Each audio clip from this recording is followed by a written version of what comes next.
Nama Kadi Adi Brawijaya 2021 akan menjelaskan materi tentang peredaran darahku sehat. Nah, di sini kami akan menjelaskan tentang sistem peredaran darah manusia untuk adik-adik kelas 5 sekolah dasar. Oke, langsung masuk aja nih.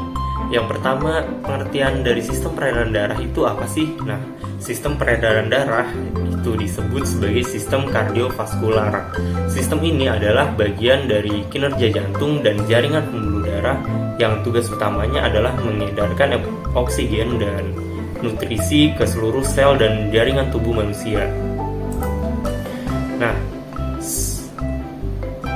tugas lain dari peredaran darah sendiri ini, selain mengedarkan oksigen dan nutrisi, sistem peredaran darah masih punya beberapa fungsi penting lainnya, seperti membantu stabilitas suhu dan pH tubuh, mempercepat proses pemulihan luka, mempertahankan fungsi berbagai sistem organ di dalam tubuh, mengeluarkan sisa proses metabolisme, contohnya seperti karbon dioksida melalui paru-paru, menyalurkan berbagai hormon ke seluruh tubuh. Tuh, tidak main-main bukan peran sistem peredaran darah dalam tubuh. Oleh sebab itu, kamu harus menjaga berbagai organ yang terlibat dalam sistem ini agar tetap sehat dan prima. Nah, dalam sistem peredaran tubuh sendiri, itu ada 3 komponen yang terlibat, yaitu ada darah, pembuluh darah, dan juga jantung. Ketiganya saling berkaitan dan bekerja sama untuk mengedarkan darah ke setiap sel-sel di dalam tubuh, di seluruh tubuh. Nah, kita masuk ke darah nih. Nah, darah sendiri pengertiannya adalah komponen yang sangat vital dan mempunyai peranan yang sangat banyak, mulai dari membawa oksigen, hormon, dan nutrisi hingga antibodi ke seluruh tubuh. Nah, bagian cair disebut plasma yang terbuat dari air, garam, dan juga protein. Lebih dari separuh darah dalam tubuh manusia itu adalah darah plasma. Nah, bagian padat dalam darah mengandung sel darah merah, sel darah putih, dan juga trombosit. Nah, selanjutnya komponen yang kedua itu adalah pembuluh darah. Pembuluh darah ini bertugas membawa darah yang kaya oksigen dari jantung menuju seluruh jaringan dan organ tubuh, kecuali pembuluh arteri pulmonalis. Sementara itu, vena bertugas membawa darah dari seluruh jaringan dan organ tubuh untuk kembali ke jantung. Oke, yang komponen ketiga dalam organ yang terlibat dalam pembuluh darah ini yaitu jantung. Nah, jantung ini adalah komponen yang tidak kalah penting dari ketiga komponen tadi. Nah, jantung adalah organ dalam tubuh yang kerjanya bisa dibilang non-stop dari awal hingga akhir kehidupan. Jantung terus berdetak sepanjang hidup untuk memompa darah ke seluruh tubuh melalui pembuluh darah.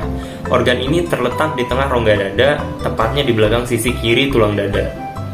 Jantung sendiri memiliki 4 ruangan yang terbagi menjadi 2 bilik, ventrikal dan 2 serambi atrium. Dalam serambi dan bilik kiri jantung berisi darah bersih, sementara darah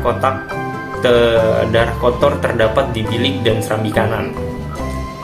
Oke, selanjutnya mengalirnya darah di dalam tubuh disebut sistem pembuluh darah. Sistem peredaran darah ada 2, yaitu peredaran darah kecil dan peredaran darah besar. Sistem peredaran darah kecil yaitu darah mengalir dari bilik kanan menuju paru-paru melalui arteri pulmonalis. Kemudian di dalam paru-paru terjadi pertukaran darah yang banyak mengandung karbon dioksida dengan darah yang banyak mengandung oksigen. Darah yang banyak mengandung oksigen kembali ke jantung melalui vena pulmonalis. Sementara itu, sistem peredaran darah besar yaitu darah yang banyak mengandung oksigen mengalir dari bilik kiri jantung ke seluruh tubuh kecuali paru-paru melalui arteri besar atau yang disebut aorta. Selanjutnya terjadi pertukaran darah yang banyak mengandung oksigen dengan darah yang banyak mengandung karbon dioksida di seluruh tubuh. Darah yang banyak mengandung karbon dioksida kembali ke jantung melalui vena ke serambi kanan. Oke, untuk materi selanjutnya akan dijelaskan oleh teman saya. Halo adik-adik, ketemu lagi bersama aku, Kak Isma.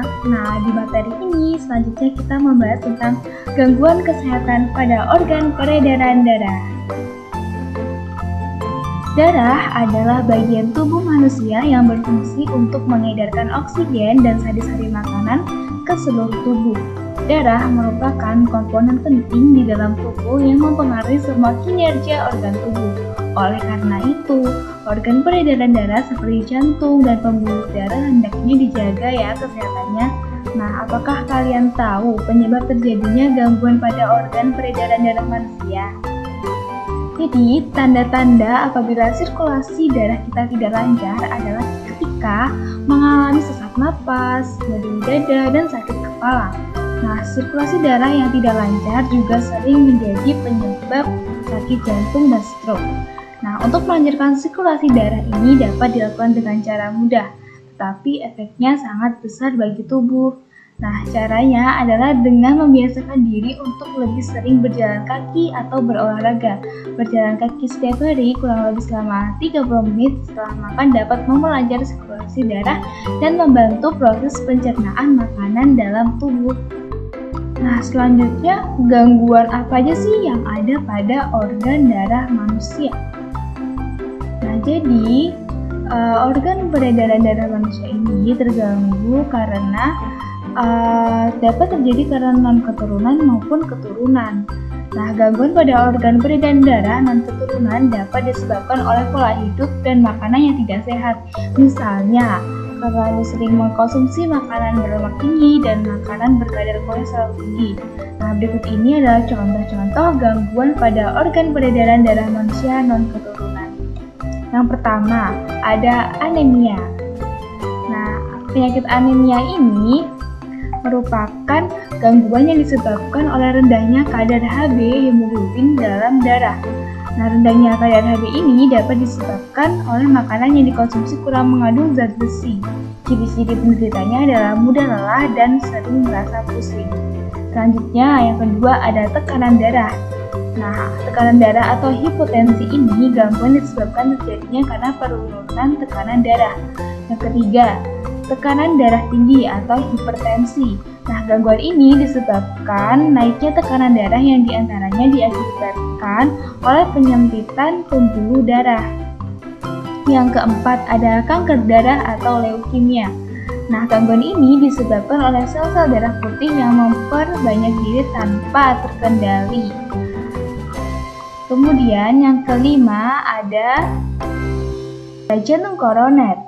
Nah, suatu gangguan jantung yang disebabkan oleh penumpukan lemak, darah, kolesterol pada arteri. Selanjutnya, faktor-faktor gangguan peredaran darah karena faktor keturunan diantaranya yaitu yang pertama ada hemofilia.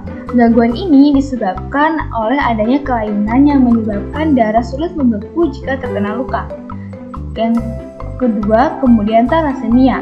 Nah, pada gangguan ini bentuk sel darah-merahnya tidak beraturan. Nah, hal ini menyebabkan daya ikat sel darah merah terhadap oksigen dan karbon dioksida menjadi berkurang. Nah, untuk usaha-usaha pencegahannya sendiri adik-adik terhadap gangguan alat peredaran darah ialah dengan makan pola hidup sehat. Nah, pola hidup sehat itu apa aja sih? Yang pertama, kita harus makan makanan yang bergizi.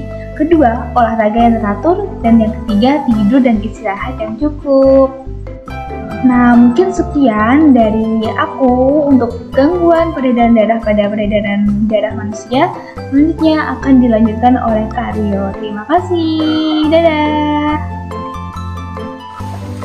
Halo adik-adik. Setelah kalian belajar tentang gangguan pada organ peredaran darah, selanjutnya kalian akan belajar bagaimana sih cara menjaga kesehatan organ peredaran darah. Tentunya bersama aku, Kak Rio. Oke, langsung saja. Cara yang pertama yaitu adik-adik harus rajin berolahraga. Dengan berolahraga secara rutin, maka akan mempengaruhi kemampuan pada pembuluh darah. Pembuluh darah yang lancar akan meningkatkan kemampuan pembuluh darah menjadi lebih baik, dan akibatnya peredaran darah lancar, maka pasokan oksigen dalam tubuh akan meningkat. Jadi tubuh adik-adik menjadi lebih sehat dan kuat tentunya. Selanjutnya cara yang kedua. Cara yang kedua ini adik-adik disarankan untuk mengkonsumsi makanan yang baik untuk peredaran tubuh manusia. Nah, di sini Kak Rio menyarankan 3 makanan nih. Yang pertama ada buah bit, ada kacang kenari, dan yang terakhir ada kunyit. Ketiga makanan ini bagus sekali untuk melebarkan pembuluh darah di dalam tubuh. Oke, kita lanjut cara yang ketiga ya adik-adik. Cara yang ketiga ini adik-adik dianjurkan untuk minum banyak air putih. Untuk air putih sendiri, mungkin untuk adik-adik bisa 1,5 liter sampai 2 liter per hari ya. Air putih sendiri dapat memperlancar sirkulasi darah di dalam tubuh. Bisa dilakukan setiap bangun tidur, mungkin bisa diawali dengan 1 gelas. Mungkin adik-adik menganggap minum air putih ini sebagai hal yang remeh nih. Tapi jangan gitu adik-adik. Langkah ini bisa menjaga kesehatan tubuh adik-adik loh. Oke, kita masuk ke cara yang keempat ya. Di sini Kak Rio menyarankan adik-adik untuk menjaga berat badan. Karena kenapa? Karena kalau kalian obesitas, bisa dikatakan gendut, tapi yang gendutnya berlebihan gitu, nanti peredaran darah kalian akan tidak lancar dan bisa mengakibatkan banyak penyakit loh. Penyakit yang bisa diderita yaitu seperti serangan jantung, stroke, dan jantung koroner. Ngeri kan adik-adik? Makanya jaga kesehatan dan rajin berolahraga. Selanjutnya cara yang kelima ya. Jadi cara yang kelima ini adalah mengelola stres. Kapan sih adik-adik biasanya mengalami stres? Dari yang Kak Rio tahu nih, adik-adik biasanya stres ketika akan melaksanakan ujian atau setelah ujian ya. Biasanya kan adik-adik khawatir dapat nilai berapa nih. Mungkin kalau nilainya jelek bisa dimarahin orang tua, atau adik-adik mengalami remedi. Itu kan hal-hal yang biasanya membuat adik-adik stres.